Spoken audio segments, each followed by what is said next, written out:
To order. Do we have proof of notification? Yes.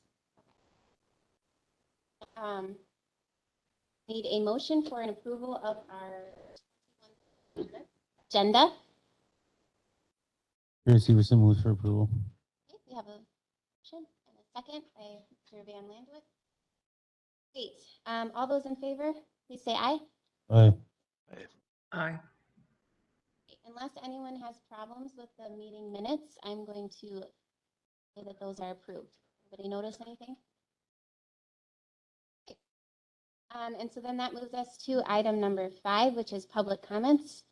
Anybody from the public who'd like to comment?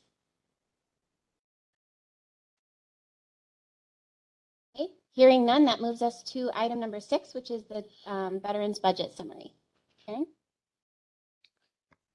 It has been posted in the correct folder this time. I see it. If anyone has any questions, the only expenses are flags, which we have an abundance of during prior to Memorial Day from May. So last time, I don't know if we saw this actual copy, did we? Or did we have it pulled up? Last meeting. We did. We did. Okay. It was just different in the wrong to me. folder. For some reason, this looks a little bit different to me. Maybe you could just walk us through. I see like payroll interface. Can you just kind of explain the different line items, I guess? Is that okay? I know what you're talking about. The payroll interface is something that has just recently kind of come into the budget as their summary, I guess. It's more of a county clerk accounting department more than anything else. Okay. The other page, it actually shows the annual salaries up on top for full-time and part-time. That payroll interface, that's something that they just started doing recently. And I think it's more for their books than it is for mine. Okay, so I see that there's multiple ones. For this agenda item, we have multiple different pages. So the payroll interface you're saying is for county clerk. And then there's another page that says CenturyLink communication on it. A phone bill. 14 cents. Hefty phone bill. Okay, and so the one that you're talking about with the flags, would that be on the? That's on the budget page that ends in 1, I believe. 10.5551, I think. And I'm sorry, I'm only asking just so that I can get familiar with your budget Absolutely. handout. Okay, I see it now. So it's got soldiers and sailors fund at the top, flags. And then flags, and then flag holders. Okay. And the flags, is this an annual thing that you do? Okay. All the cemeteries in the county, we cover the cost of the flags as per state statutes that decorate them. Most of the cemeteries will keep them up Memorial Day through Labor Day. Some only put them up for Memorial Day, which they can use them again, again and again and again over the years. But most of them, it's just an annual flag. So we have to carry approximately 4,000 flags just to make sure that they go out. Viola is by far the biggest ones that come. They get right around 400 flags for their cemetery. And then we have over 100 cemeteries in our county. Wow, so. I didn't realize that. Oh, yes. And so we hand out flags. Most of them come in prior to Memorial Day and pick them up and set them out. The line item that says aid for 3,000, which one is, or what's the aid? Aid is the county's, that's what they put on their tax roll, and it is paid, supported by the citizens, by the taxpayers. That is also covered under state statutes, that is to remain there. Okay. Do any other committee members have any questions? There's quite a few handouts here. Chip? Great, then thank you. Mm-hmm. We'll move on to your admin report.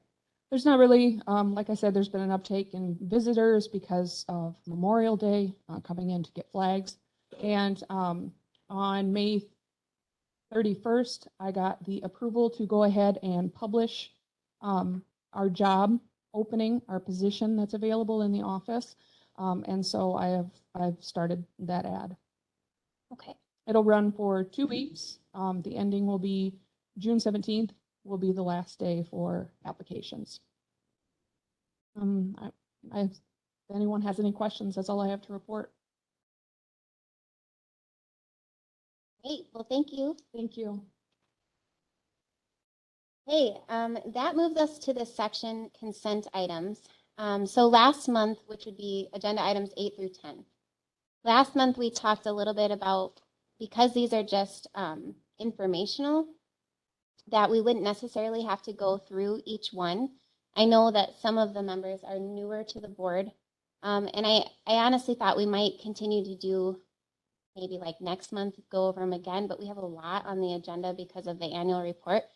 So I wasn't going to go through each one of these unless somebody has some questions. We all got a chance to look over them. Okay. How about on the, I guess, number 9? Does anybody want to hear a little bit about the budget? I know we're, still getting used to the format. Those of us who've been on here are a little more familiar.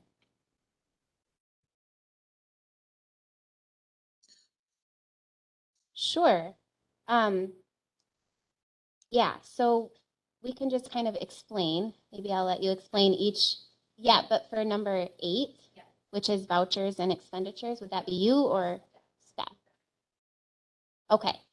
All right. So Stephanie, if you want to just, for our sake, you don't have to go through the whole Madam Chair? thing. Oh, hello, Mr. Seat. Yes, I've been trying to sign in. I just want you to know that I'm present virtually. Thank you. Had a lot of Welcome. difficulty signing in. I'm glad you're here. So Stephanie, if you want to just explain briefly for our new board members kind of the purpose behind each of these agenda items. We won't do a full going through them just for sake of time. But Mr. Van Landwit, next time we will go through them a little bit more when we have less on the agenda. Okay. Okay, sure. The voucher handouts, those are our monthly bills. So the first line you'll see there is expense reports. That's mileage reimbursement for our drivers in the transportation program. The next section, the $11,942.97 is just our monthly bills that we pay, and then prepaid vouchers at the end there. And I can go through them here. Prepaid vouchers are things that we pay sort of out of cycle or out of the board cycle or committee cycle, because we want to try and avoid like finance charges and late fees and things like that. 10:39 a.m. Okay. So yeah, so if you just look at page 1 and 2, we can, like I said, just mileage reimbursements for individuals that help us out with our transportation program, page 1 and 2. And then starting on page 3, 3 and I believe through page 6, again, those are just our some of our monthly bills, or some of the things that we need to pay. For example, almost all of page 3 and page 4 is credit card charges from our credit card bill, and things that you'll see on there are like our carry-o charges for our electronic health records program. Other things that's how we pay for trainings.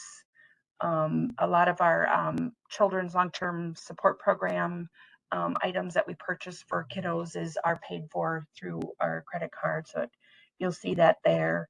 On page 5, you'll see things like our photocopy bill. And we also use Language Line for interpretation.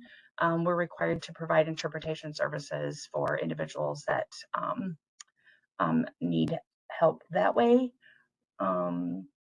Page 6, really nothing on there. You'll see a passages expense. The county, Richland County, makes a donation to passages, and so that's just half of what the county donates. We're just a pass-through agency for that. And then if you go to page 8 again, that's just our prepaid vouchers, the ones that we paid ahead of time. Just so, like I said, we can avoid late fees and things like that. So that's that item. You wanted me to go over, what else did you want me to go over? The budget?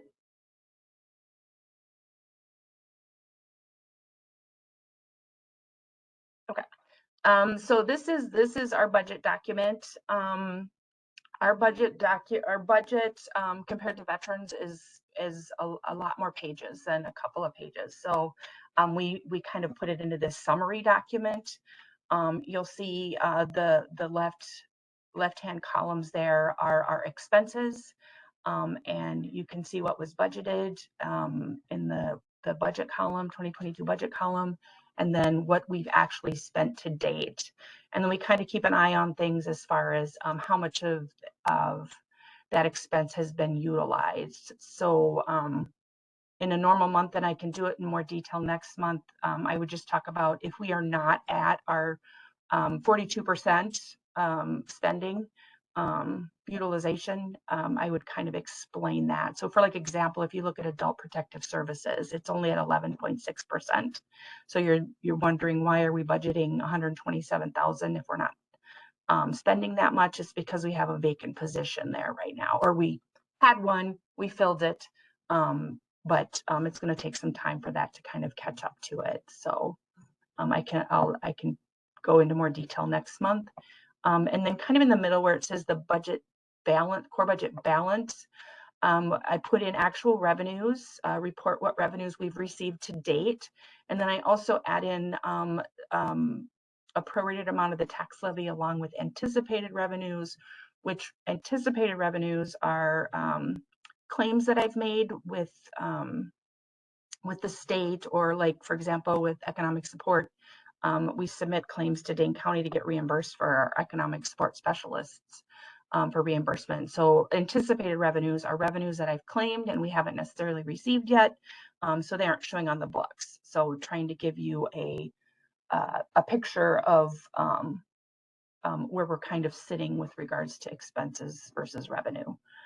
And then the far column is just a summary of our placement funds, Fund 44, Fund 54. Which that's also an item, a consent item is the budget report.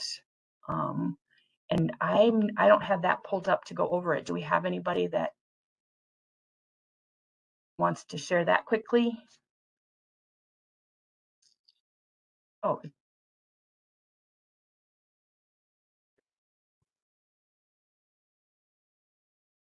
Penny, were you referring to the placement report?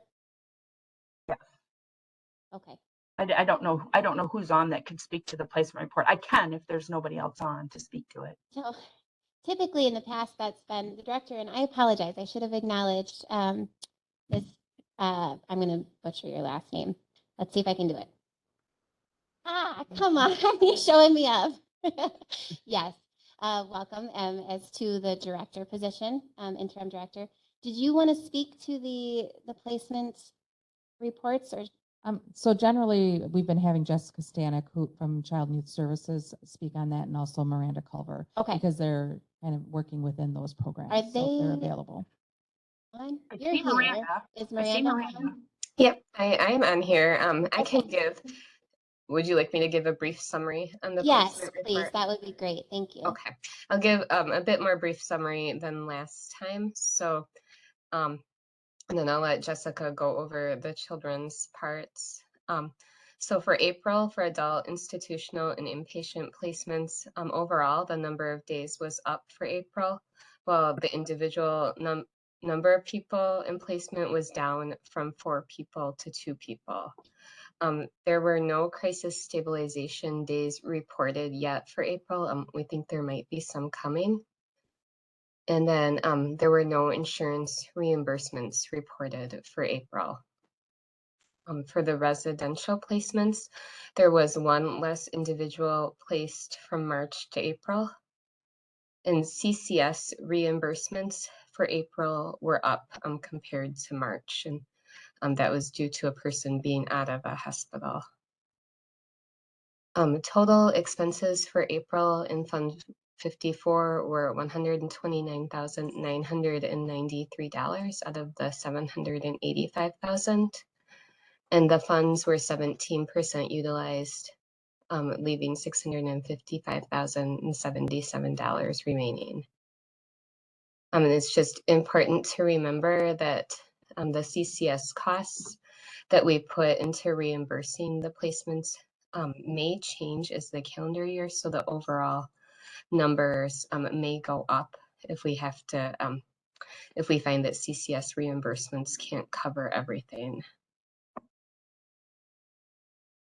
I don't know if you want to move to the next screen, the other pages of the placement report.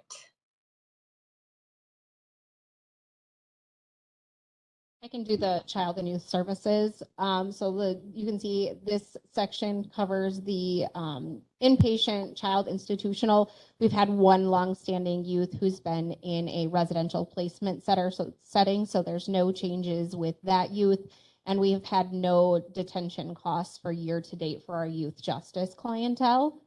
So county expense thus far, $59,558 for those types of placements. You want to scroll down? Again, we're remaining fairly stable with our foster care and treatment foster care placements for child and youth services. You can see that group home and treatment foster care, we've had 11 youth remaining in care throughout the year, and we've had in regular foster care 7. So those have been kind of long-standing placements throughout the year. We're hoping for some possible changes with those. And we're also waiting for a reimbursement on some subsidized guardianships that the state and federal government are now refunding us for on a quarterly basis. We're hoping that by next month we'll have some noted reimbursement on those, as those just started this year, and we've submitted our first request for reimbursements. So I'm hoping in May or June we will, as we go through and put May and June in there, we'll start seeing those reimbursements, and I can discuss those more thoroughly when that happens. So Fund 44, our beginning balance was $700,000. Our total expenses for all of these placements thus far is $229,000, a little bit more than that. So we are 33% utilized, and we have a remaining $470,656. Okay, thank you, Jessica. I guess I would say for these two documents, the 9C and 9D for Mr. Van Landwit, I think they're very informational, useful graphs. They're pretty self-explanatory with the descriptions on them. So I think we'll just continue unless anybody has questions on that portion. It's mainly comparisons. Okay.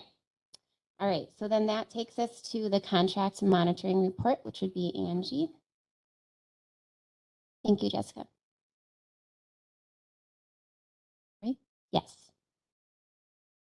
So if you want to go back right there, we had decided last month that I would just upload our highlighted version of this database report. So just quickly looking at page number 1, you'll see I am looking at contracts that are over $10,000 that have utilization over 33%. So the far right side where it says utilization, that's where I've highlighted in pink those that are over 33%. So these would be all our provider contracts that we have. And in essence, I go out to the county checkbook and see where we're at with actual payments to these providers.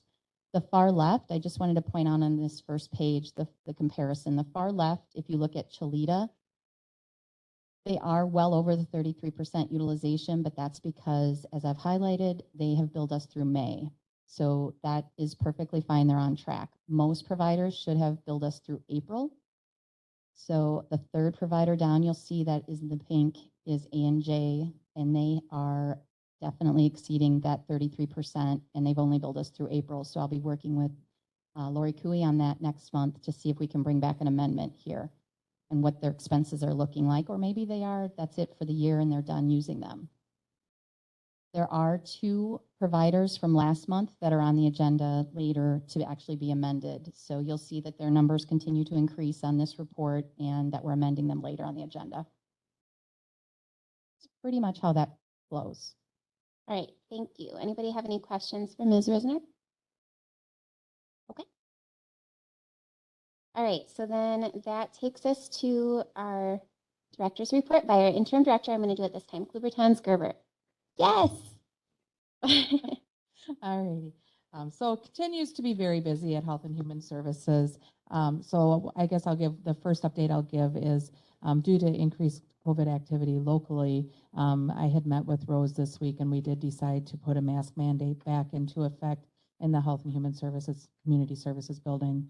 We will reevaluate that next week and then make some decisions from there. But anybody that comes into our building and our staff, when they're meeting with other people in their offices or even behind locked doors, do have to wear masks again. So for public health, I'll start with them. So in public health, they're experiencing an upswing in COVID-19 cases locally. They continue to perform disease investigations, administer vaccines, and assist the community test site. They're also restoring essential services and engaging in new initiatives. In the nutrition program, requests to participate in the senior meal program continue to increase. Meal options have also expanded. Currently, eligible residents can enjoy meals at their congregate sites, hot and frozen home delivered meals, hot grab and go meals, and as of June 8th, they started their 12-week Rise and Dine breakfast program. The new nutrition program clerical assistant, Rose Welsh, has begun her orientation as well. For child and youth services, they just continue with business as usual, but they have welcomed a new caseworker. Hannah Udelhoven is a new social worker that has joined the unit. Otherwise, we don't have a whole lot of updates there. They're just very busy in that unit. For economic support, the public health emergency has been extended another 3 months through September. So what this means is that Medicaid recipients will retain their coverage through at least October. October will be the first month of Medicaid renewals, with the first chance of Medicaid closure being November. However, in order for this to happen, the notice from the federal government needs to happen by July 16th. If that doesn't happen, then the process gets pushed out another 3 months, which we've been seeing all year long. Food share emergency allotments were approved for June. Recipients will receive at least $95 in food share benefits deposited on their Quest cards on June 12th. And ESS, they continue to be fully staffed with 7 working remotely full-time, and the other 8 are working full-time in the office. For the ADRC, the transportation program is starting to work on the 2023 5310 operating grant, which helps to fund our bus program. ADRC staff are preparing for the end of the public health emergency, like economic support is. With the ending of the public health emergency, staff will lose some of the flexibility in how our services are administered, such as there will have to be more in-person requirements again for service provision. The ADRC will also be having information available at the Brewer Library's upcoming safety event on June 18th. We'll have a booth there. And then we're also hosting the Remember Project's Fortune Cookies play August 3rd at the Phoenix Center at 5 p.m. The play will focus on the importance of brain health and memory screens. And then our Elder Benefit Specialist program is completing outreach to different dining sites across the county. During this outreach, they are discussing Medicare savings programs, Medicare preventative health services, Medicare Part D, and Medicare supplements. This is the first time in over 2 years that we've been able to do this outreach. So it's nice to see us coming out of the pandemic, even though it is still part of our daily lives. Behavioral health services continue to have staffing concerns and shortages due to staff leaving and recent COVID concerns.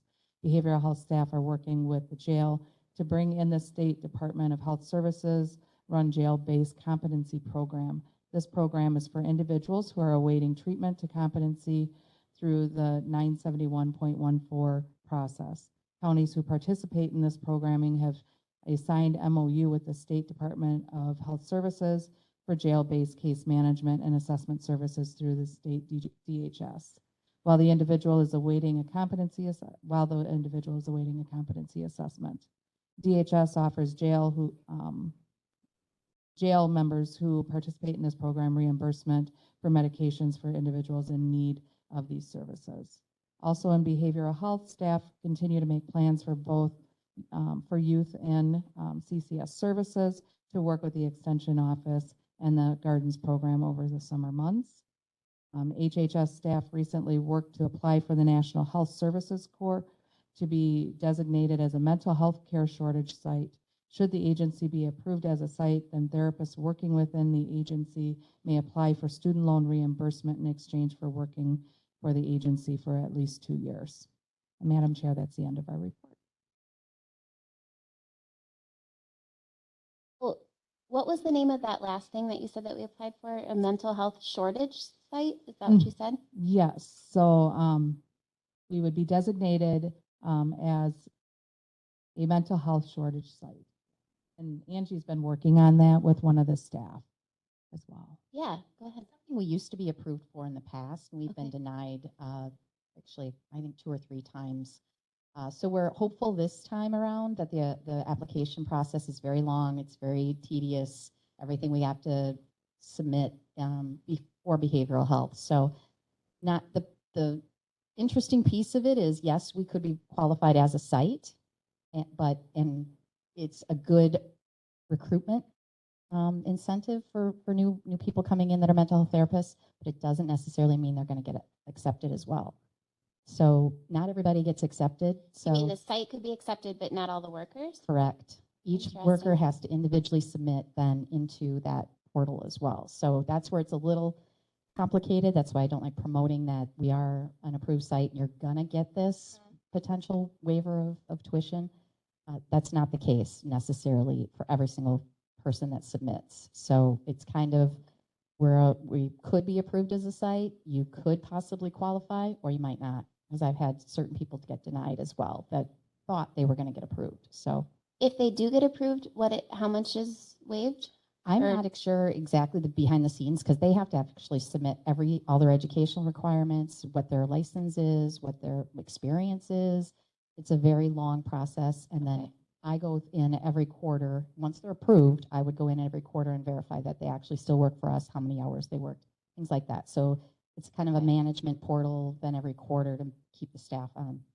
Did I remember, I don't know if you guys have talked about this before, do they have to work then for a certain number of years at your Well, facility? yeah, it's in the past, they've always exceeded that. So we've Okay. never had any the drama if they don't exceed that. So, and we really, it's been probably What is it, like 2 years? Yeah, I think it's roughly 2 years, Okay. but we haven't been approved as a site for my last 3 times I've attempted. So Okay. we're hoping this year we've got maybe a little bit more information in there that's uploaded and correct and accurate of what they're looking for. But we'll see if When do you hear? we just submitted. The deadline was, I believe, on the 6th. So we just submitted on the 3rd, and I think they can have roughly a month or so to go through things, review things. We can tweak if we need to tweak a few documents. So we should know in 30 to 60 days, I would guess. Great. And Miranda did add in chat that staff may be approved 100% reimbursement if they're approved. It must work for at least 2 years for an approved site. I hope we get it. Oh, can you speak on your microphone for those on? Sorry. If they deny you, do they give you a reason why you're denied? Yes. So as a site, an approved site, they gave us 3 or 4 different things we needed to work on and policies we needed to tweak, things we needed to, like we didn't have a recruitment and retention policy specifically for behavioral health. We don't have one for the county or our department, but they wanted one specifically for behavioral health. So then we had to develop that. And so we've had the last year to work on that. Let's develop that, see what we can come up with. So they did. They gave us about, I think, 4 or 5 things that we needed to work on and just tweak slightly. Wish they would have told us that before they actually, and it changes every year. Their guidelines and their requirements change every year. So it's a long, lengthy process. I'm hoping that anything they catch in the next 30 days, they'll let us tweak again and make some adjustments so we're more successful this time around. But it is because it's everybody wants it. If wants that to be approved site. Question. Excuse my laryngitis. It seems like you've been approved, but it's almost a situation where they don't want you to succeed. What department had you submitted these things to? I don't quite understand the hierarchy here. Boy, Miranda, do you have any insight in that. I just literally go to the HRSA website, health, and I don't know who runs it, who determines if they have a panel that reviews all these. The state agency. It's a federal agency, I believe. Yeah. Yeah, it is a federal agency. It's the National Health Service Corps. And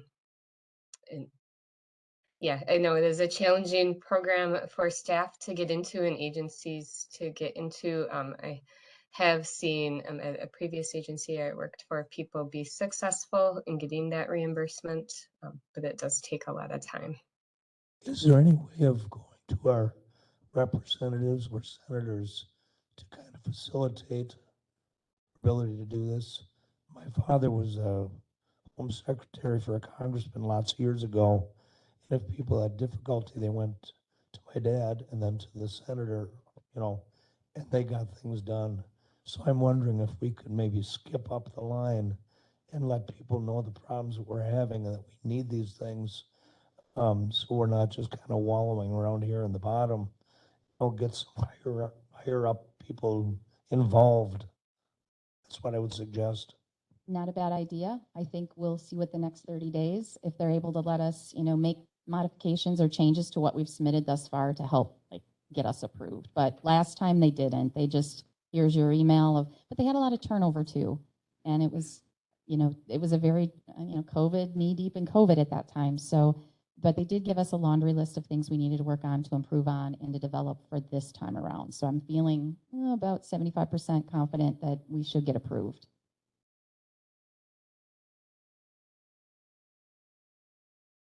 That moves us to the review of our 2021 annual report. So if you guys remember to bring this, I think in the past we've gone department by department and had them give a brief summary of their section. Yes. So again, for last year, we've been in the midst of this COVID pandemic, and so we've continued to provide services in new and different ways. So each one of these different sections is going to highlight what all of our units have done. They've been working really hard. So I will go ahead and we'll get started.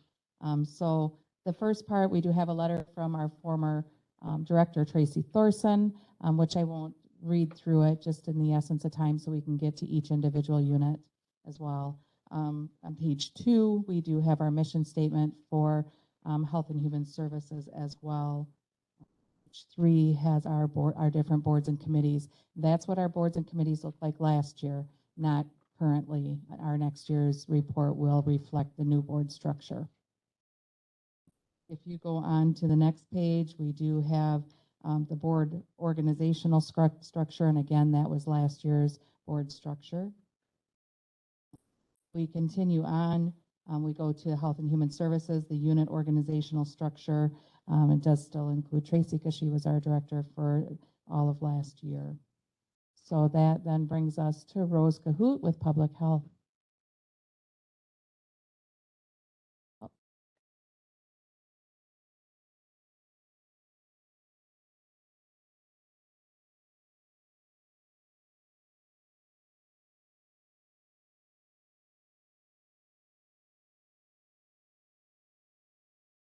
For the first time, we've had more pictures than I've ever seen in an annual report that has represented Richland County Public Health. And by virtue of our response to the COVID pandemic, that has created the need to actually allow folks to take a peek at some of the functions and operations that we engaged in that were specific to the COVID-19 pandemic. I will be as brief as I possibly can. I think that if you've had an opportunity to take a look through our section of the annual report, you'll see that indeed the numbers of COVID testing results that we received was quite substantial. And that indicated that we had 7,550 test results that came through the Wisconsin Electronic Disease Surveillance System. Not all of them were positive. And when I say positive, there's 3 different categories that constitute a positive case. That a test result could show that the person had a confirmed test, a probable test, or they could be considered a suspect case, but all of those would require an in-depth investigation and contact tracing. In 2021, we were doing full-on disease investigations and contact tracing. We made changes toward the end of the year, but we're still, and it wasn't until 2022 that we really did an overhaul on the amount of work that each individual was engaging in with our clients. We know that one of the biggest efforts or the biggest lifts we had in 2021 was providing COVID-19 vaccines. In January of 2021, our staff completed a very extensive training, and we had to send attestation statements. This was a lot of this went to the state of Wisconsin, to DHS. However, the requirements were specific to the CDC. So the federal government was expecting each vaccinator throughout the entire country to have a prerequisite level of training prior to us engaging in providing vaccines. And even though we were a fairly small entity, we provided 4,537 dosages of vaccine last year. So yeah, I was very proud of the work that our staff did, and very proud of the work that anyone who assisted us did, particularly our administration. An administration would be all of those individuals who assisted at our sites, who engaged in information sharing, such as our public information officer, and then also our emergency management and ambulance service personnel who were on site to provide vaccines along with us as well. So it was a lift, but yes, we had very qualified and willing staff that helped us, and we tried to provide vaccines in the safest and most well-organized manner. So very proud of that effort. As we look through our information on our communicable disease statistics, aside from COVID, we didn't have very much of a departure from what we've seen in previous years. So many of the same types of diseases and illnesses that we normally see, we saw as well. And I'm going to be facetious here, but I see that we had a bit of an uptick in, I believe, chlamydia. And even though we were asking folks to stay 6 feet apart, that did not always happen. So we tried to engage the community and keep as many services as possible as we possibly could. So we were administering TB skin tests, although we did it in a different format in many cases. We would do car side administrations of tests. We'd actually come out in full PPE. We'd do an interview with the individual seeking a TB skin test and administer it car side. So it actually worked quite well. And as time and as our situation changed, we began to allow folks to come back into the office. And that's kind of what we were doing by the end of 2021. So we weren't off too much on our annual numbers. Animal bites, actually a slight increase through last year. I honestly don't know if it's just a normal fluctuation that we see from year to year, or if in an effort to be outside a bit more, perhaps people were exposed. So I'm not sure if there's a reason for a slight increase. Let's see here. We didn't have much activity with maternal child health or prenatal care coordination. Again, knowing that individuals that were expecting a baby or who had an infant in the home, given the local conditions, many didn't want us to visit if we did receive a referral. So we had to be of course, understand the fact that exposure risks were of a concern to new parents. And as an aside, I'll mention as well that while our numbers with environmental health are not much different as well, as far as referrals and home visits that Troy made, his ability to see folks in their home was also more limited. If he had the opportunity to visit, he would try to reduce the time spent there to about a 15-minute period. So COVID did have an impact on how we operationalized the work we did, even though we stayed pretty much the same as far as numbers. At our free clinic, we were able to resume services in June of last year, and we saw 165 folks after we were able to resume business. Our loan closet stayed busy as well. We had 208 individuals who borrowed 330 pieces of equipment, so that stayed pretty much par for the course. Childhood lead poisoning prevention tests were down because WIC was not seeing individuals in person, and we really haven't been providing much lead specimen collection in our office for a while, so that was impacted as well. The one place where we really engaged in a lot of this work was in preparedness and response. Our everyday work pretty much allowed us to practice whatever type of capability was expected of us during the year. And then I'll move on to nutrition. We did see an overall decrease in the numbers of meals that were provided to folks. In 2021, most significantly, we saw that at the Richland site. We converted the congregate sites over to more or less home delivered meals to try to ensure that folks had nutrition. And if possible, we would provide bulk meals to folks. If folks had storage for 2 weeks, we would allow them to have 2 weeks worth of meals. It reduced the amount of contact that vulnerable adults had with us making the deliveries and with our volunteers and staff that were doing that as well. And then it allowed them to have as many meals as they could store. We were able to resume reopening our congregate sites, and we did it. We phased it in starting at the end of June of last year as well. And if you want to look at the charts, we did have folks resume attending the sites, but not at the numbers they had previously. So in a nutshell, that's kind of where we're at. If you have specific questions, I'd be more than happy to respond to those.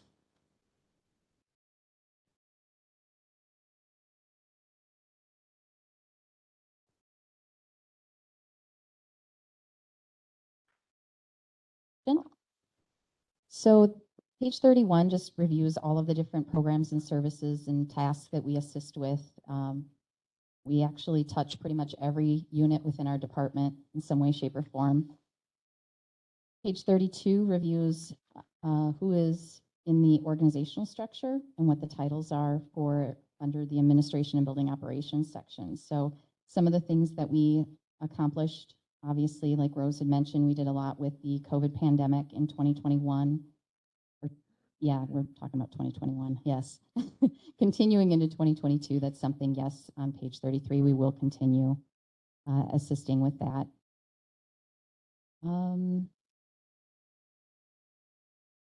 Bottom of 32, I wanted to just note that all the contracts that we talk about here and roughly $6.7 million in contracts that we put out in 2022, we actually were able to run those through DocuSign this year. So that automated process, while we're still learning, helps save on paper and postage costs. The turnaround time is much quicker. It expands our overall efficiency.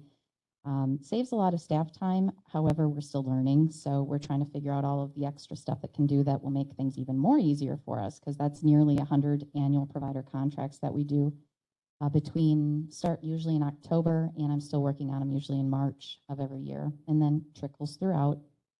Page 33, I just wanted to point out that HR, the fourth bullet, is probably the thing we're working on the most. Our recruitment and retention efforts, trying to come up with ideas, trying to track things. Obviously, like we talked about earlier, trying to come up with more creative ideas on how to recruit new people into our agency.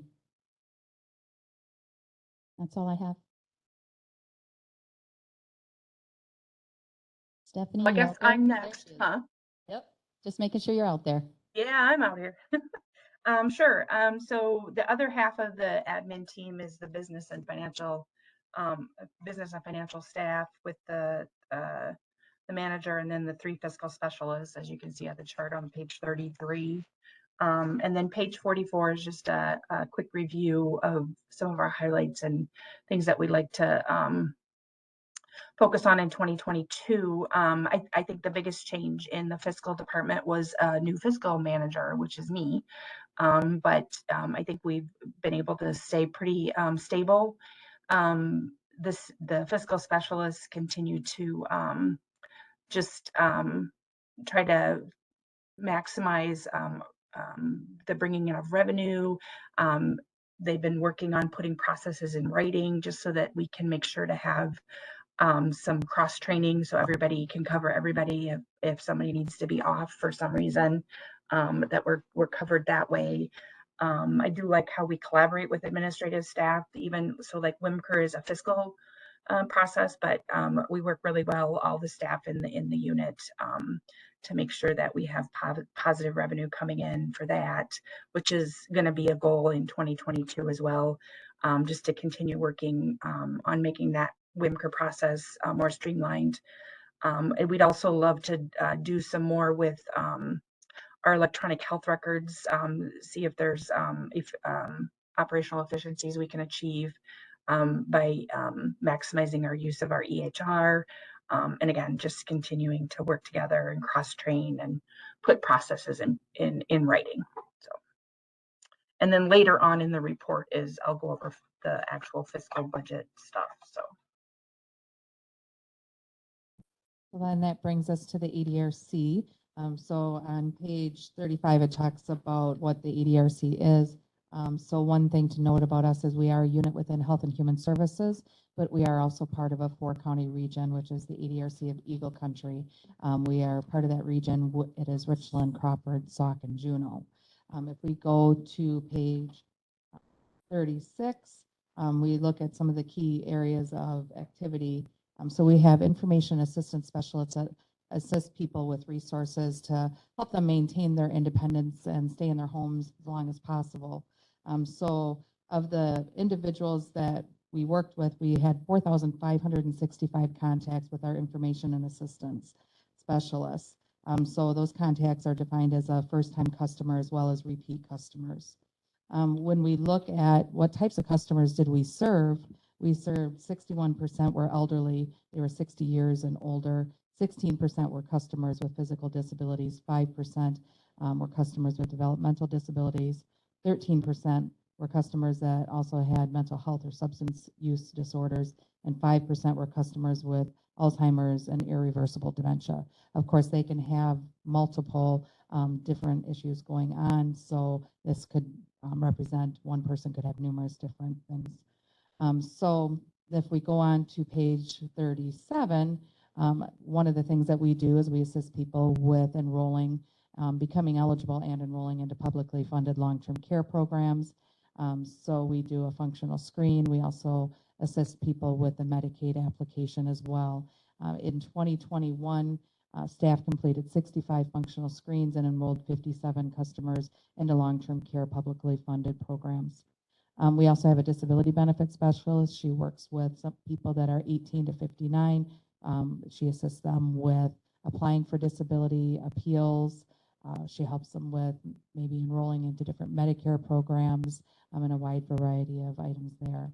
The thing to note about our benefit specialist is we do have a monetary impact. So in 2021, our disability benefit specialist program assisted 147 Richland County residents and receiving over $590,000 in federal, state, or private benefits for which they qualified. Due to the COVID pandemic, this was significantly less in 2020 and 2021. We also had lost our disability benefit specialist, had left employment in October, so our new one started in November, but was not actively seeing clients. So that also impacted that. We also have an elder benefit specialist. She works with individuals that are 60 and older.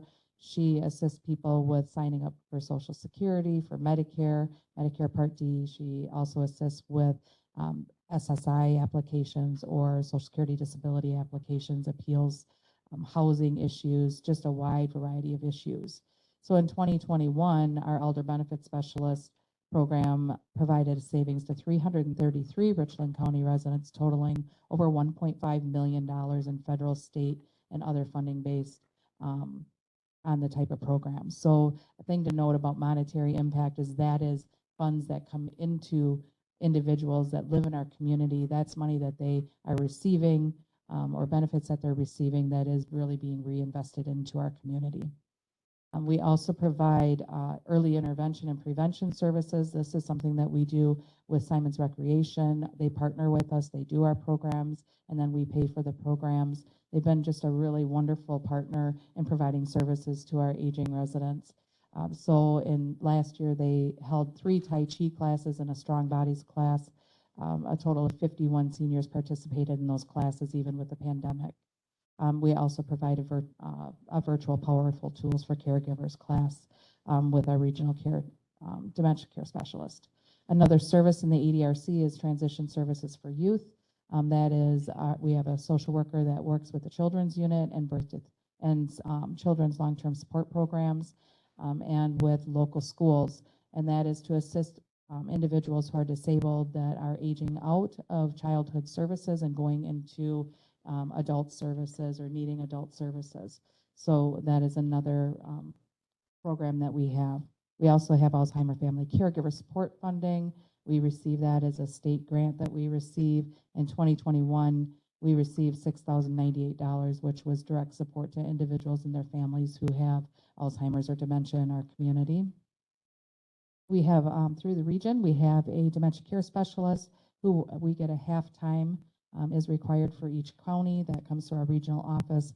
And currently we have a dementia care specialist that assists people within Crawford County and Richland County. She does a lot of education, a lot of different programs, assists with our support, caregiver support fund program, also goes out and does different brain health activities as well. She does individual consultations too. And then that brings us to our transportation program. So our transportation program, we have a lift vehicle, and for those individuals that need wheelchair transportation, we provide that. And so last year, we did not do as much transportation because of the pandemic. We're seeing a decrease in transportation. But last year, we actually provided 709 trips, traveling 18,249 miles for our bus program. And then our driver escort program is where we see most trips happen. In 2021, our volunteers, we had 20 volunteers, which is down. We're down about a third of what we were before. So we actually did a total of 3,319 one-way trips, traveling 134,928 miles.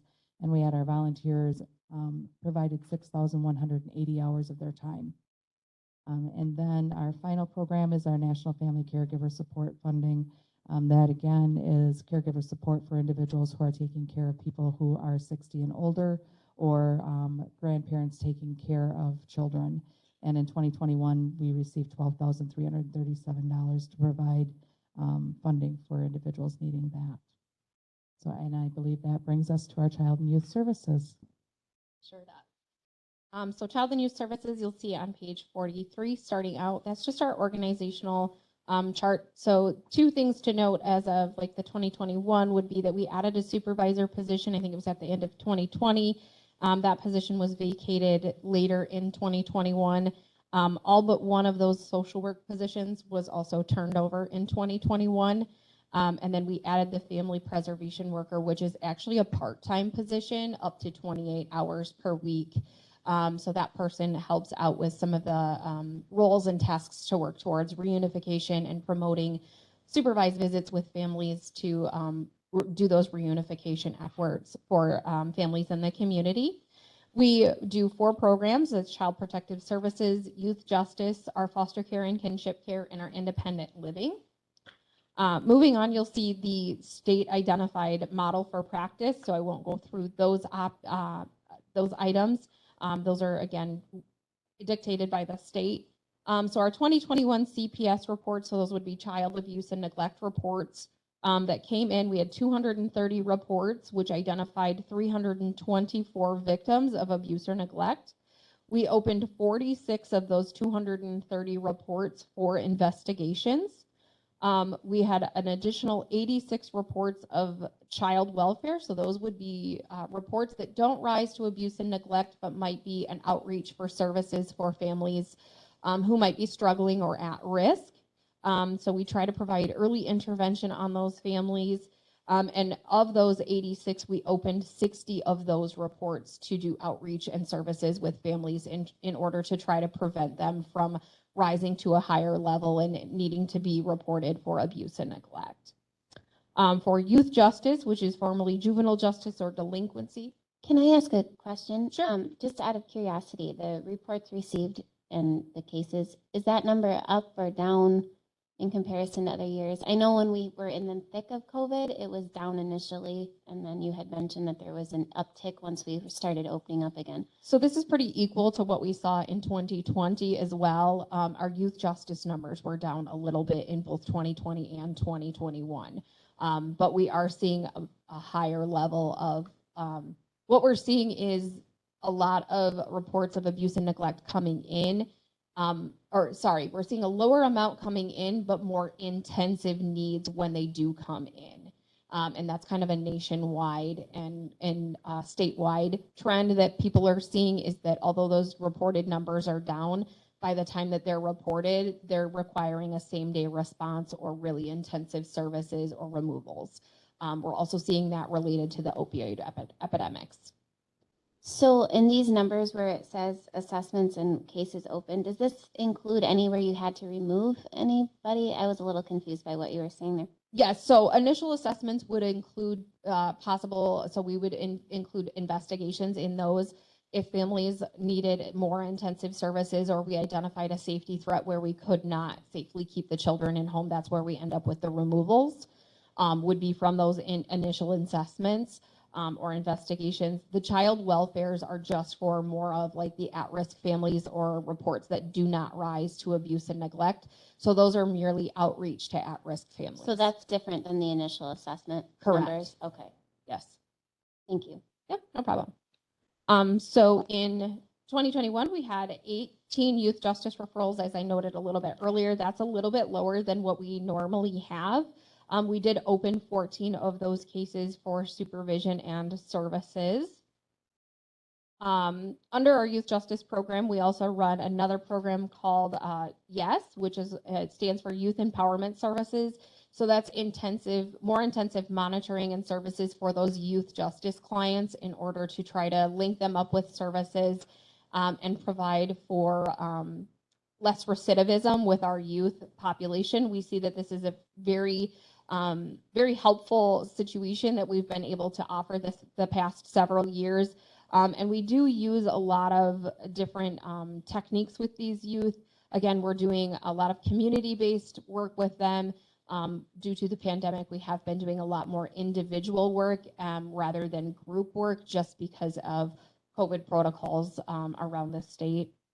So then we're moving on to foster care and kinship care. So I am actually our person who licensed foster homes in the county. That would be for county level homes.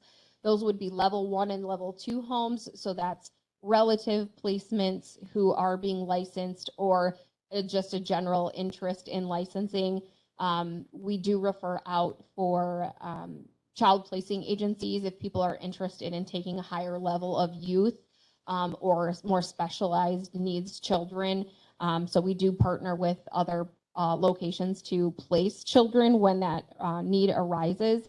And then our kinship care program serves not only our relative placement providers who are court ordered, but it provides a support system for those who have gone to guardianship or taken over responsibilities for children who haven't needed formal intervention from child and youth services, but somehow ended up living with a relative care provider, such as an aunt, an uncle, grandparents, or other extended family members. And then I just touched briefly on page 47 regarding the impact on COVID with our services. I think I spoke to that a little bit, just that we're doing a lot more individualized services. We're also doing some intensive services related to monitoring and providing support and things like that to youth who are in out-of-home care as well as in-home, to provide just additional guidance and time to help with homework and those types of things when they're on youth justice for truancy. So we've been able to continue to utilize some of those formats on an ongoing basis, which we seem to allow us to do more frequent contacts, especially with families who are maybe have health concerns in their home and aren't able to go out and get those, or work with, aren't willing to have people come into the home. So we've been able to utilize some of those services on an ongoing basis, which has been helpful. And we continue to use the incentives programs that we are able to through our YES program, reward systems and those types of things, to trying to improve those situations for youth.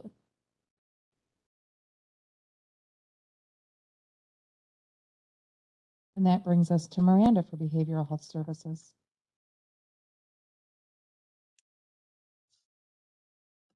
Hi, everybody. So we'll start on page 48.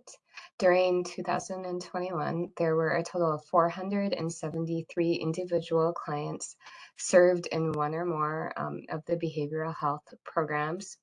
We continued during the whole calendar year and into 22 to have clients or patients have the choice between virtual or in-person contacts. One important note is during 2021, while a lot of our neighboring counties had inpatient hospitalization costs increase, we were very fortunate to have those direct inpatient or Winnebago costs go down by about 40% from the previous year. This is a credit to the hard work by staff of finding alternative and step-down treatment placements for individuals in need of services. Couple other highlights from 2021. We saw a successful application for a drug court that went through the Department of Justice, and this merged the drug court starting this calendar year with the alcohol treatment court. 2021 also saw a continued and successful reapplication for the Stimulant and Opioid Treatment Grant, or the SOR grant, through the Department of Health Services. I'm flipping on to actually over to page 50, just highlighting our crisis services during 2021. We continued to work with Northwest Connections, and they answer our crisis calls via the crisis line 24/7. And then in-office staff do all our crisis follow-up and in-person contacts during the day. 312 individuals were served via crisis during 2021. Northwest Connections followed 459 calls, and then our daytime staff followed up on 1,196 crisis incidents. We also remained fortunate during 2021 to have a staff member continue to provide both outpatient mental health services and crisis services in the Richland School District. During 2021, there were a total of 36 emergency detentions, with 15 of those occurring during office hours and 21 occurring after office hours. There were 36 involuntary hospitalizations as well. I'm going along with the emergency detentions. 0 hospital days were funded during 2021 to private hospitals, so we would fund those days if individuals did not have another insurance resource, and if it was with a hospital that is contracted with the county. In 2021, we continued to use the state mental health institutes per the state county contracts of Winnebago Mental Health primarily, and then Mendota Mental Health for geriatric and forensic patients. There were 26 individuals placed in the mental health institutes during 2021 for a total of 267 days of care. And then 5 of the 26 individuals placed in the mental health institutes were under the age of 21 and accounted for 38 days of care. We did not use the Institutes for Mental Disease, or Trempolo, during 2021. And then moving on to the outpatient section, there were a total of 132 outpatient mental health clients served during 2021. 62 individuals received psychotherapy, 69 received psychiatric care, and 29 individuals received psychological evaluations. Just looking at our school mental health treatment services during last year, a total of 33 students were served. And then our outpatient substance abuse treatment services directly served 101 individuals. Again, Richland County Health and Human Services remains the agency that provides the intoxicated driver assessment program. And that's the program when individuals have an intoxicated driver citation or criminal charge. Each person that goes through the court system must come to the county for an assessment. And a total of 73 individuals were served in that program last year. The Choices program that uses the Prime for Life curriculum served 16 clients last year, and the Choices program serves as an alternate sentence to individuals under the age of 21 who have an underage drinking offense. And then our sobriety court and treatment court last year served a total of 9 clients, and at that time it was individuals with 3 or more OWIs offenses, and continue to use the evidence-based treatment model. Comprehensive Community Services provides community-based psychosocial rehabilitation services to individuals who are having functional challenges in the community based on mental health or substance use disorder diagnoses. During 2021, a total of 36 adults and 30 children received CCS services. Likewise, our coordinated services teams are a model of wraparound care for children who are involved in multiple systems of care. CST teams work with both natural and formal supports for youth at risk to help children reach their fullest potential in the community. During 2021, CST services ran alongside with the CCS model of care for youth in need, and a total of 30 youth were served in the CST program. Our birth to 3 services, or early intervention services for children between birth and 3 years of age who show a 25% or more delay in one or more key areas of development, served a total of 48 children during 2021, with 63 referrals to the program last year. And then the Children's Long-Term Support Waiver Program is designed to support the needs of families that have a child with severe developmental, physical, or emotional disabilities. CLTS services can provide a wide range of services, including assessment, case planning, home modification, and adaptive aids. In 2021 saw 50 children served in the waiver services program. And then our detox services that are mandated are services that are used when an individual is under the influence of alcohol and is deemed to be dangerous to him or herself or others. And 5 individuals were sent to the county-funded detox facilities in 2021. Mental health residential services are services in either adult family homes or community-based residential facilities to assist individuals with rehabilitation services that have either a mental health or substance use diagnosis. Individuals placed in these facilities were under commitment orders or under guardianship orders. During 2021, 12 individuals were placed in residential services, and there was one typo in there. 11 individuals were placed for 6 months or longer, and then 1 person was placed as a step-down placement. And then our adult protective services work with adults who are vulnerable and over the age of 18, and to elders at risk who are 60 years of age or older. During 2021, there's 61 adult at risk and elder abuse reports. Self-neglect was the highest report area for 2021, with other types of abuse and neglect and financial exploitation ranking highest during 2021 as well.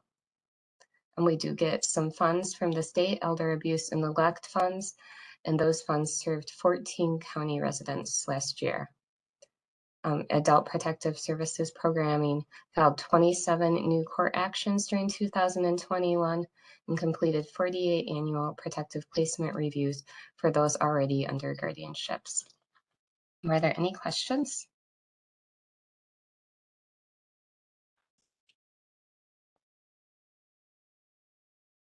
For you, I'm sorry, can you hear me? Yes. Okay. So I'm still trying to get a grasp on how the CCS and the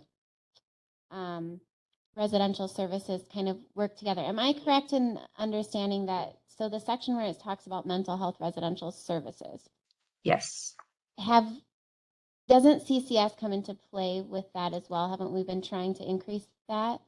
That's correct. The majority of individuals in those residential placements received CCS services or psychosocial rehabilitation services while in those placements. So the adult family home staff and the CBRF staff are trained to provide those psychosocial rehabilitation services.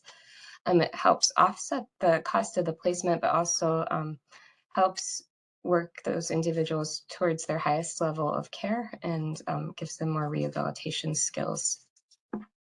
So I was under the impression that we were attempting to increase, and we've been seeing an increase. But then when I look at the CCS graph on page 57, it looks like back in 2015 and 2016 that there were actually quite a few more adults utilizing that. And I thought we had been increasing our services in that section. So I don't know if I'm just misunderstanding.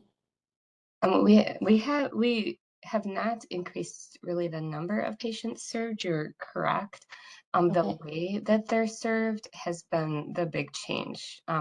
So those psychosocial rehabilitation services, since I believe beginning in 2019, but we were fully able to implement in 20 and 21, are now in those adult family homes and CBRFs. So that's the big change. Does that help?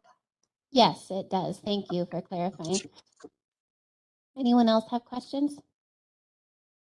I do have one.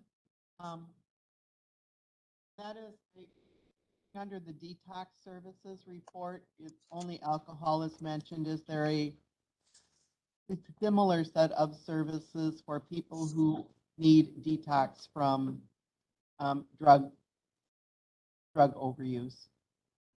So right now, the 5145 law does not cover drug overuse. Is there no other program that does? I know that we do contract with other medical facilities to take individuals. Also, the 5115, the general emergency detention law is often used for individuals. Thank you. So along with that, when it mentioned the sobriety court and you had talked about the treatment court, that's the idea is that that's expanding, correct? To be beyond just alcohol? It is expanding this calendar year. We're presently in the expansion, yes. Does it specify what type of drugs, or like, is it a narrow category or just kind of anything besides alcohol? So there's actually a pretty specific and expansive information related to treatment court, who can be accepted into that program and what type of drug offenses and charges allow people to be enrolled in that program or served in that program. I don't have all the detail with me today. I know Tiffany Olson runs our treatment court, and you know she'd be glad to share that with everybody. Thank you. Brings us to Brianna Turk, who is our economic support manager. Okay, so I just started this position at the end of September, and prior to being the manager, I was the economic support specialist for 20 years here in Richland County. So there's a little background on me. The economic support unit consists of 13 economic support specialists, a lead economic support specialist, and myself. We became fully staffed in November. Our role is to determine eligibility for public assistance benefits such as Badger Care Plus, elderly, blind, and disabled medical assistance, food share, Wisconsin Shares Child Care Assistance, caretaker supplement, and Wisconsin Home Energy Assistance Program, or WEAP. For the DHS and DCF programs, we use the state's computer system CARES along with the handbooks for each program to determine an applicant or recipient's eligibility for the benefits. Economic support specialists spend most of their day on a call center interacting with customers and potential customers who call in to apply, renew benefits, report changes, or to ask questions about the programs we administer. The economic support team does all of this while treating everyone with respect, dignity, and by following strict confidentiality policies. We were able to assist more Richland County residents in 2021 than in 2020. Over 27% of Richland County residents were assisted by economic support specialists in 2021, compared to 20% in 2020.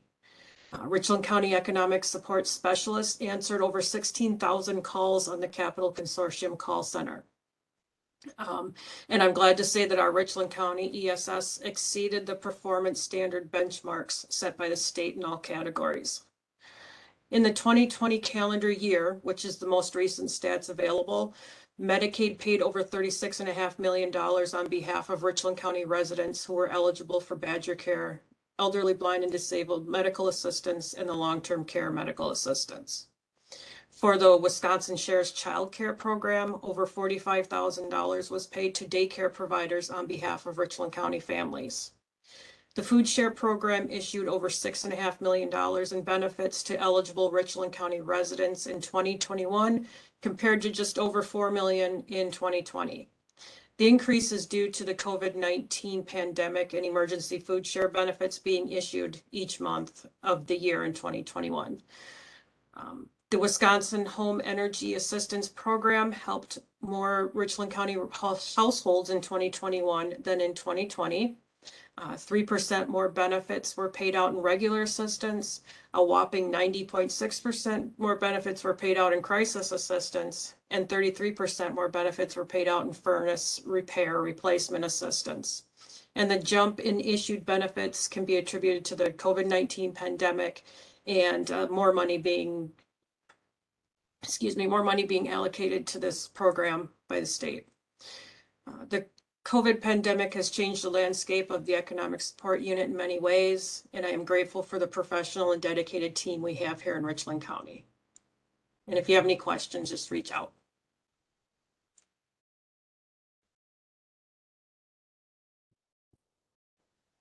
And that brings us back to fiscal with Stephanie and I believe Angie as well. Sure. I will close out. I will chat real quick about page 69 through 71. Just to keep it fairly simple, just a big heads up that these are unaudited figures. So if you were to look at the final board report that I did for 2021 a couple months ago, you'll see these numbers are pretty similar. Just kind of tying in total expenses in 2021 compared to the revenue that we saw come in from various unanticipated sources, unanticipated revenue. So if you look at page 69, with the revenue received minus agency expenses, minus placement expenses as well, we're fingers crossed, unaudited figures show that we have a positive balance of about $402,952. If you look at page 70, I know I mentioned the revenue was a little bit more than anticipated. If you look on page 70, it shows kind of a breakout of the different funding sources. Of course, county tax levy, that's set. We have our tax levy, our placement funds.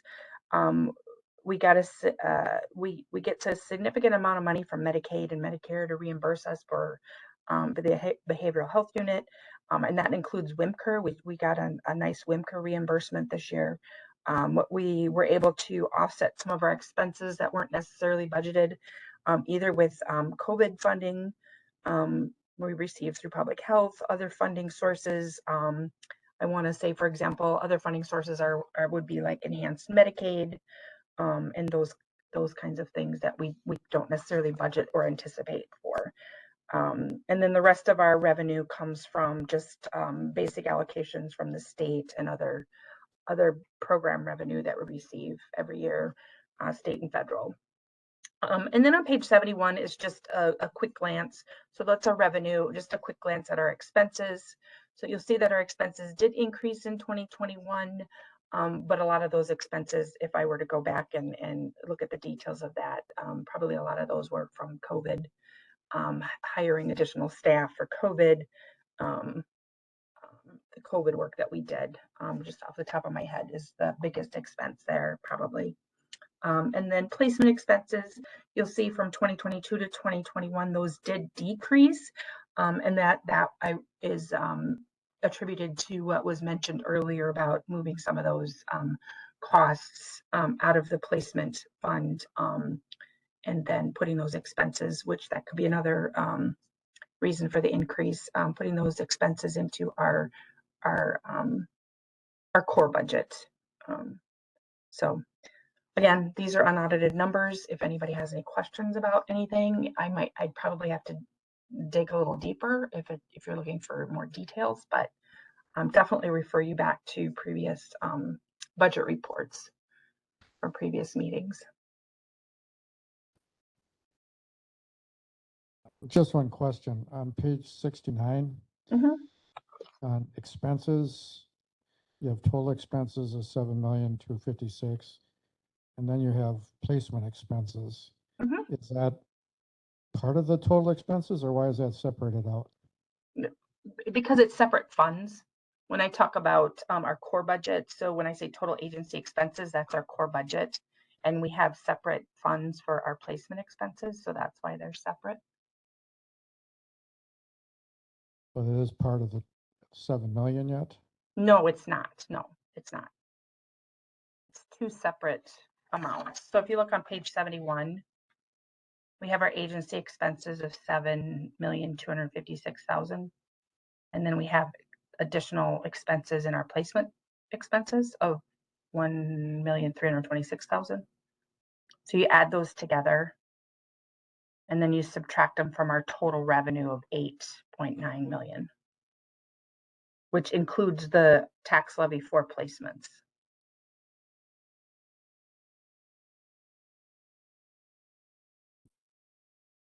It's just a little confusing. Okay. Okay, thank you.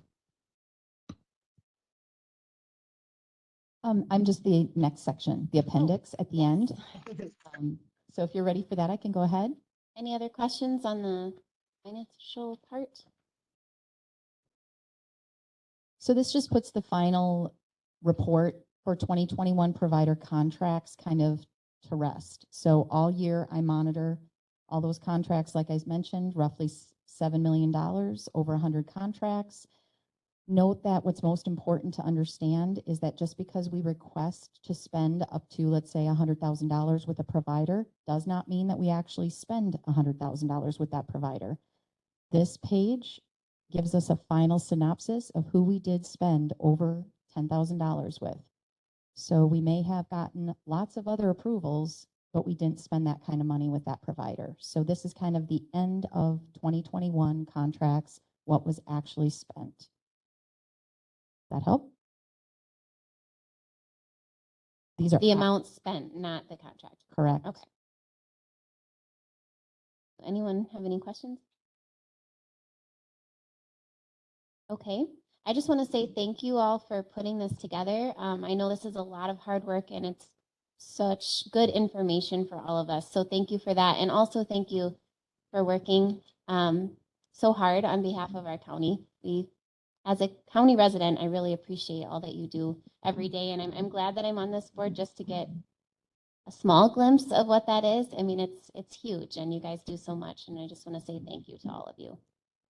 Our county is very blessed. Yes. Madam Chair, in my former life, I was a teacher of English and social studies.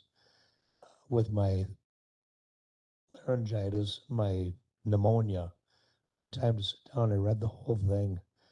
I want to compliment Tracy and Roxanne and all of their staff for putting this together. It was very well done.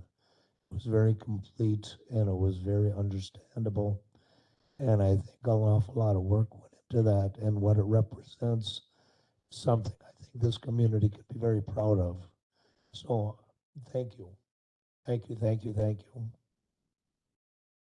Well stated, and I agree with that. So, and echo that. All right, that takes us then to our action items, agenda item number 13, where we approve HHS contracts, agreements, and amendments. Angie? Yep. Okay, so looking at 2022, these are two contracts from last month that we talked about that needed to be amended. They were exceeding the dollar amount last month. Now they're exceeding even more this month. So both of these are Lori Cooey's, which I don't know if she's on or not. I saw her earlier. Otherwise, Miranda can maybe speak on them if you want more details, but roughly they're amending from 11,000 to 20,000 for CISA 3. Anybody out there want to speak other than me? I can. Okay, I'll keep going. So Yes, CISA, sorry about that. Um, yes, our CISA services are for birth to 3, and it's for vision impaired services. That's the reason we have a need for the increase for the contract. and then M squared. I know specifically, I talked with Lori the other night. They have 2 fences in the hopper, if you will, to get installed for Children's Long-Term Support Program families. So it just slightly exceeded the 25,000 that was originally approved. So she's looking for 35 to make sure she's got everything captured. Okay, so that means we'll need a motion. You're making that motion? Okay, we need a second. Second by Mr. Severson. Any discussion or questions? Okay, all those in favor, please say aye. Aye, opposed? All right, that moves us to number 14, the paying mileage. Would this be you? Rose and I, yeah. Okay. So I'll let Rose come up. I'll help her. I'll help support with any information you need.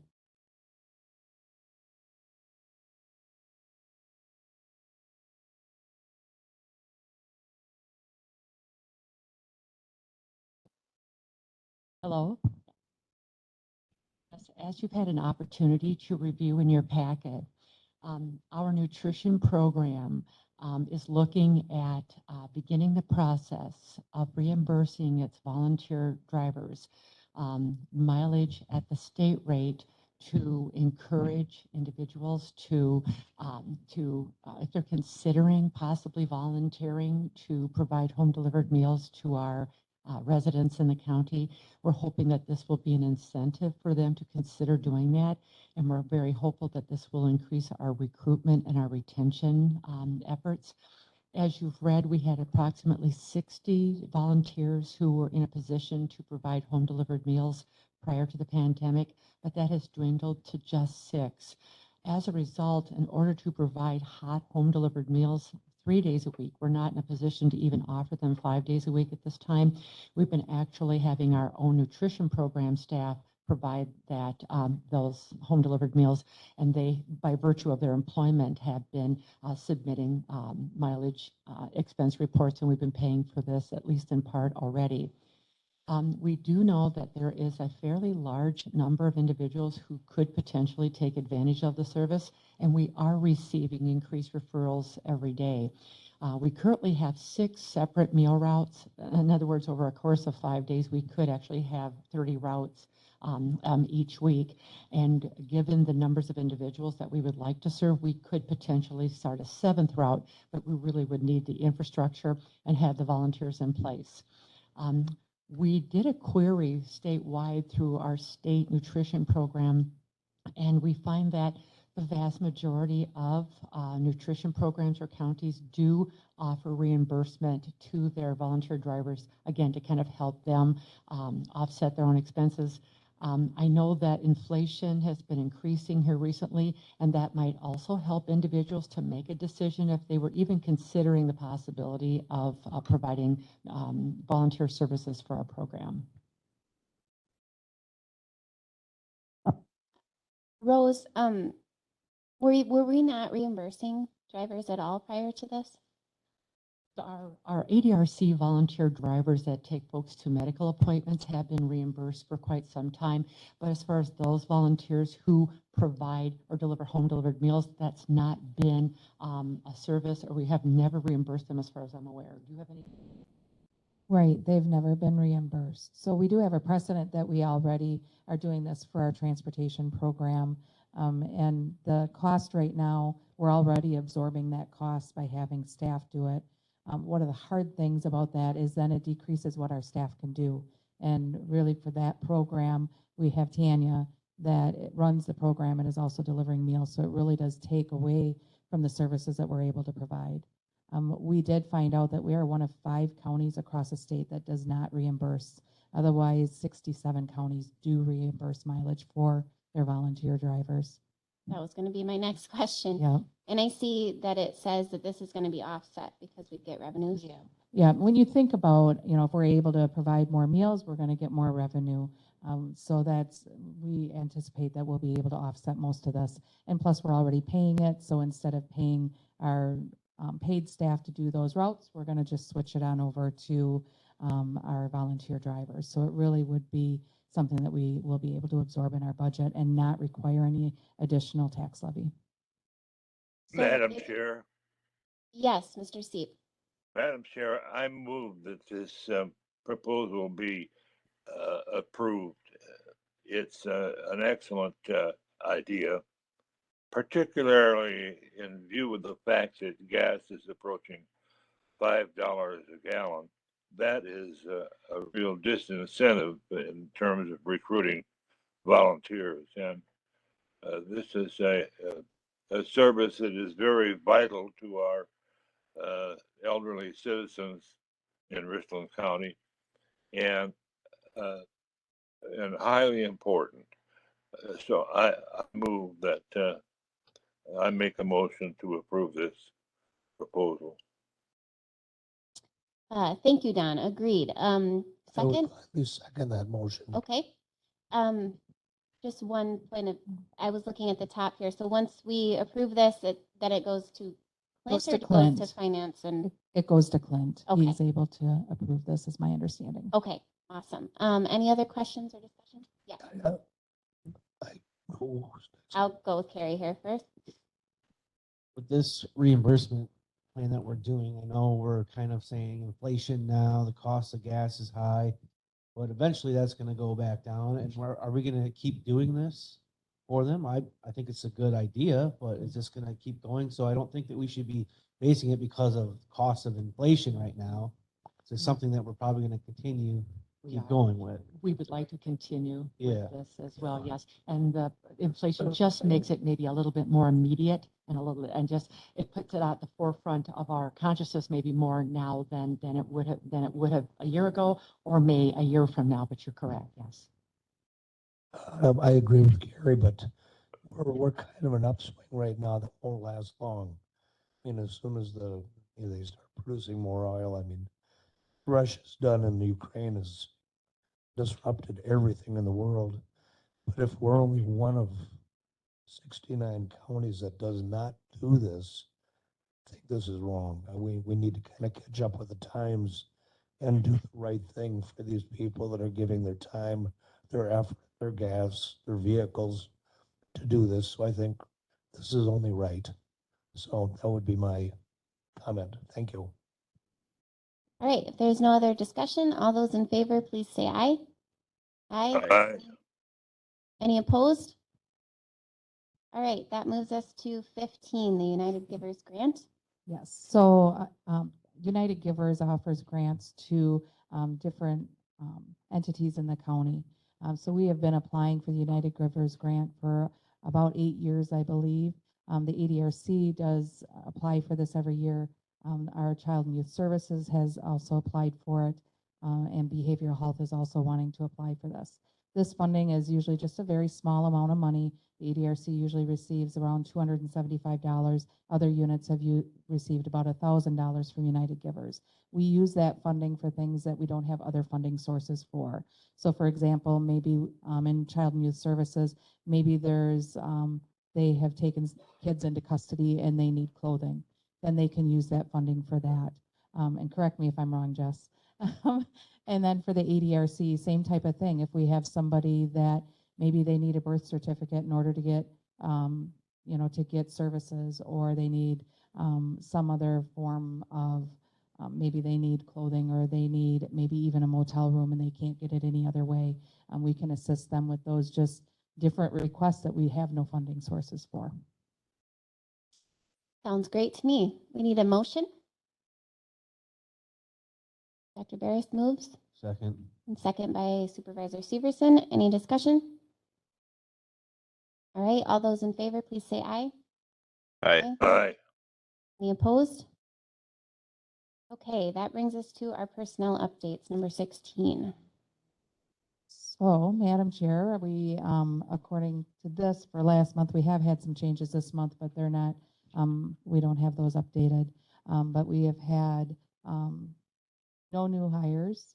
And then we had probationary period. Kelly McCann is a psychiatric nurse. She will pass her, or she did pass, she will pass her probation effective June 13th. We have no discipline or suspension areas. We do not have any terminations or layoffs either.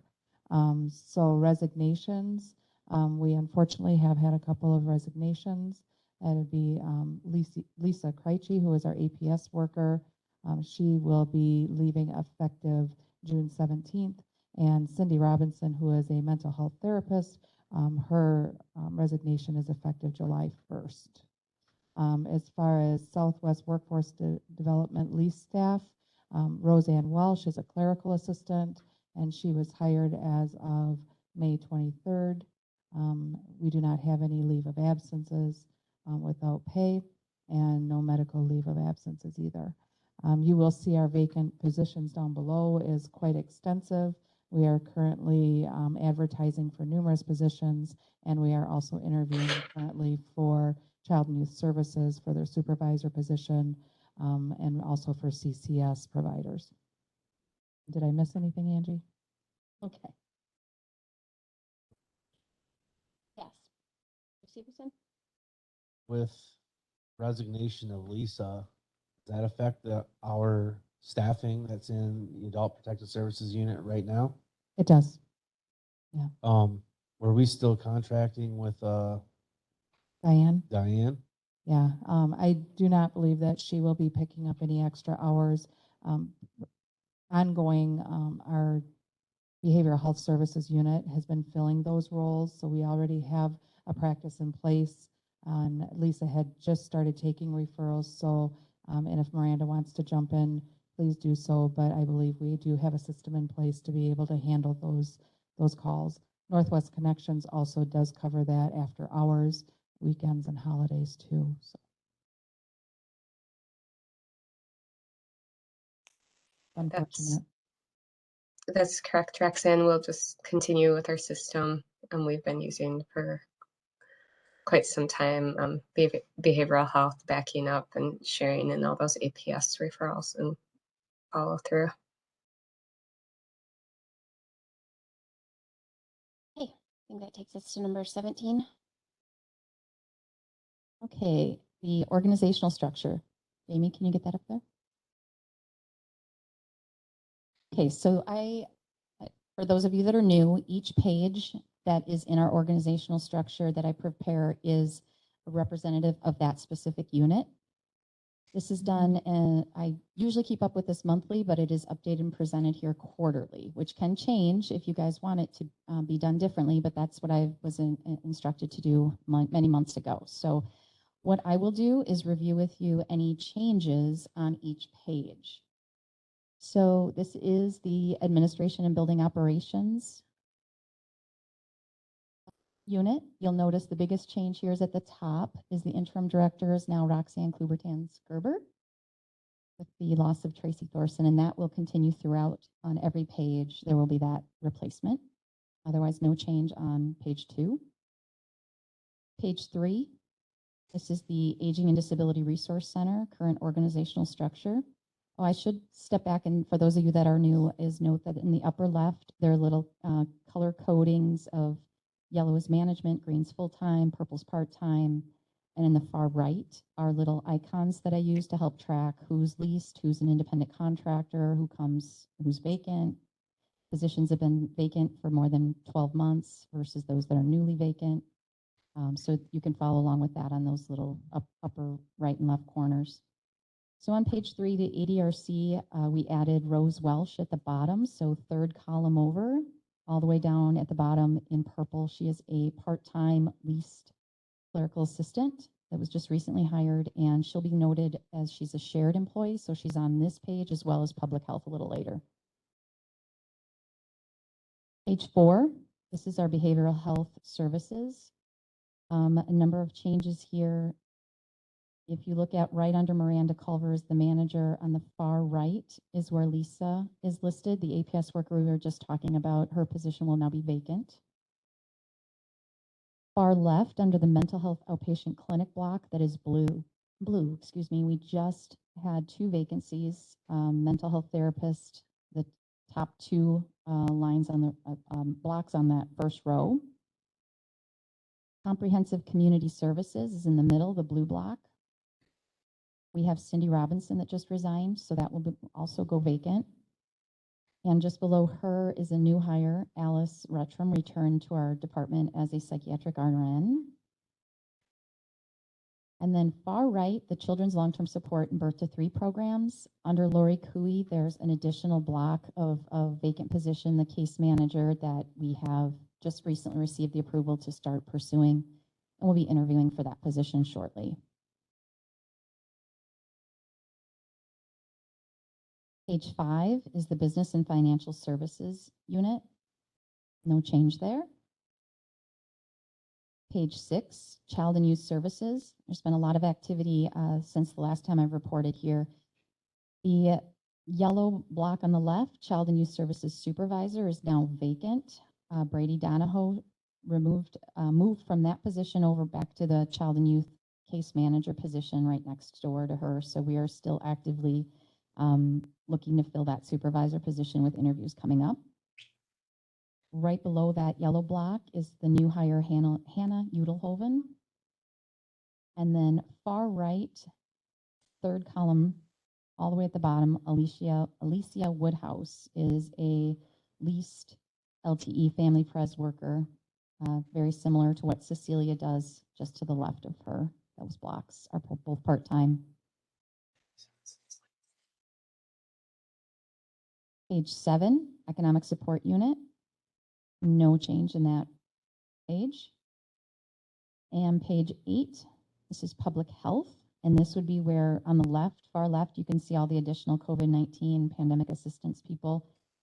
And then also, as you look where Rose is in the middle, you drop down a few blocks, you'll see a second column over Rose Welsh added there too as a clerical assistant in purple. Any questions about the organizational chart, the updates that I offered?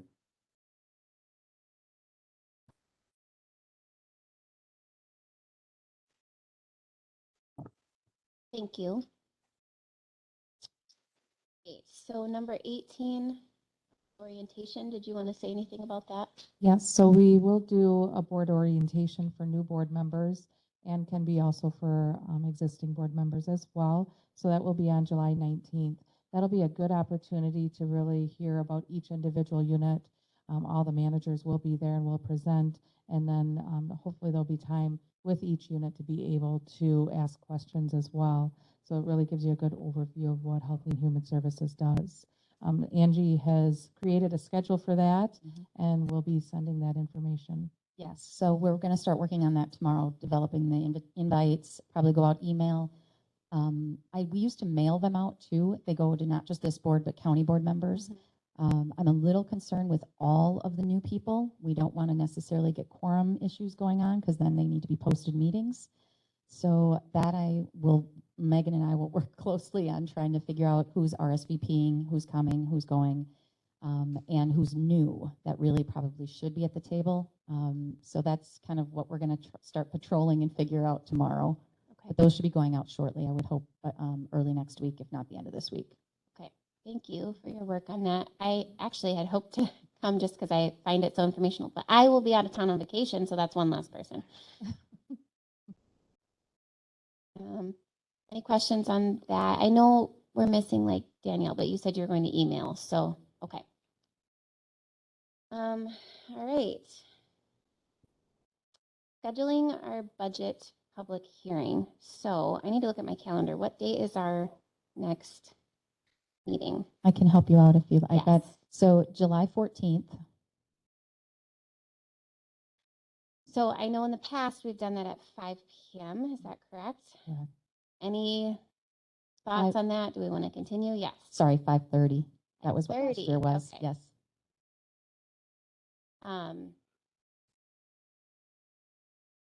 Sorry.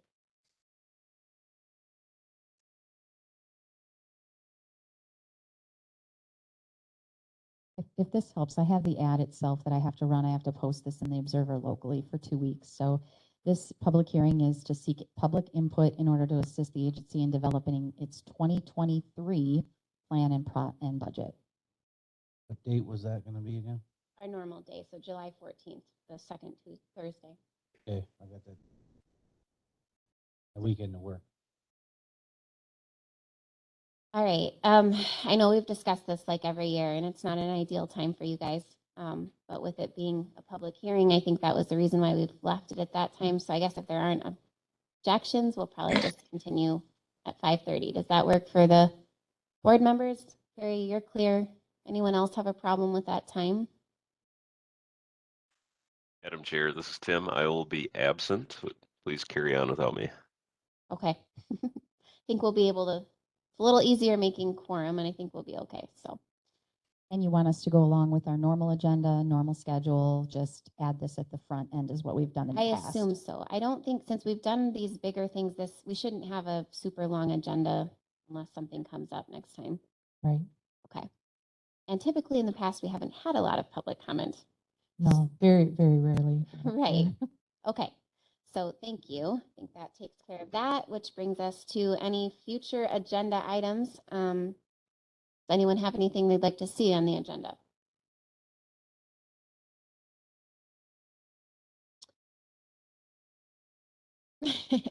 I will say, I know this was your first time here, and Daniel wasn't able to be here this time. So I do think going over, and personally for me, I know we have it listed under the consent portion, just the budget summary. I do like to visualize that together.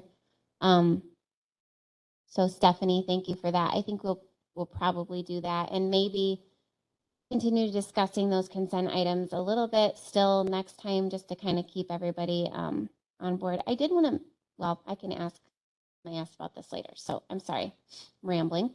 Okay, so that adjourns us then to July 14th at 5:30.